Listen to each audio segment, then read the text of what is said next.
பல்லிகள் சத்தமிட்டால் நினைத்தது நடக்கும் என்பார்கள். ஆனால் வீட்டின் இந்த திசையில் சத்தமிட்டால் கலகம் தானாம். வீட்டு சுவற்றில் இருக்கும் பல்லிகள் வீட்டில் நடக்க இருக்கும் கெட்டதை முன்னாடியே உணர்த்திடுமா? இந்த திசையில் சத்தமிட்டால் முடிந்தது சோழி.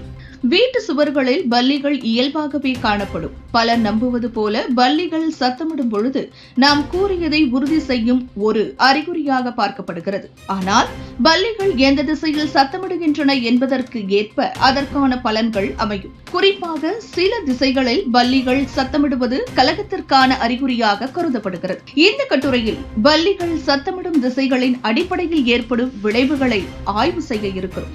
இது வெறும் நம்பிக்கை என்ற வகையில் அல்ல, பல தலைமுறைகளாக சொல்லப்படும் அனுபவ அறிவின் அடிப்படையில் விரிவாக பார்க்கப்படும். நீங்கள் வழங்கிய படத்தில் உள்ள தகவல்கள் மற்றும் உங்கள் கோரிக்கையின் அடிப்படையில் பல்லிகள் எந்த திசையில் சத்தமிடுகின்றன என்பது குறித்த விளக்கத்துடன் விரிவான தகவலை வழங்குகிறேன். வீட்டில் பல்லிகள் சத்தமிடும் திசைகளும் அதன் பலன்களும். கிழக்கு திசை அர்த்தம்: வீட்டில் நல்ல செய்திகள் வரலாம். பலர்: புதிய வேலை வாய்ப்பு, கல்வியில் முன்னேற்றம், வருமான வளர்ச்சி.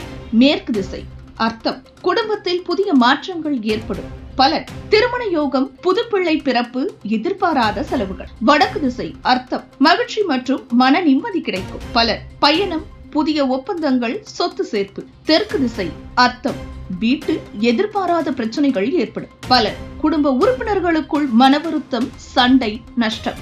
வடகிழக்கு ஈசான்யம் அர்த்தம்: அதிர்ஷ்டம் உண்டாகும். பலர்: நல்ல நேரம், ஆன்மீக வளர்ச்சி, அடிசேராத ஒப்பந்தங்கள் கிடைக்கும். தென்கிழக்கு அக்னி மூலைகள் அர்த்தம்: வீட்டில் கலகம் ஏற்படும். பலர்: குடும்பத்தினரிடையே மனவருத்தம், சண்டை, விரயங்கள் அதிகரிக்கும். வடமேற்கு வாயு மூலையில் அர்த்தம்: பயண வாய்ப்புகள் அதிகரிக்கும். பலர்: திடீர் வேலை மாற்றம், வெளிநாட்டு பயணம்.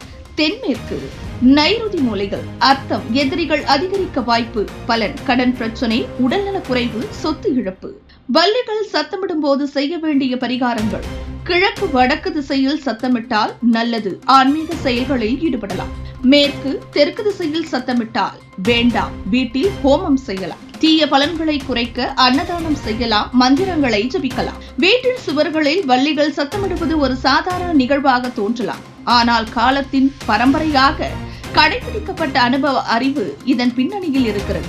எந்த திசையில் பல்லிகள் சத்தமிடுகின்றன என்பதற்கு ஏற்ப அதன் விளைவுகள் நன்மையானதா அல்லது தீயதா என்பதை தீர்மானிக்கலாம். சில திசைகளில் சத்தமிடுவது வளமும் நலமும் தரும் என்பதாக கூறப்படும். அதே நேரத்தில் சில திசைகளில் சத்தமிடுவது கலகம், தகராறு போன்ற எதிர்மறையான விளைவுகளை தரும் என நம்பப்படுகிறது.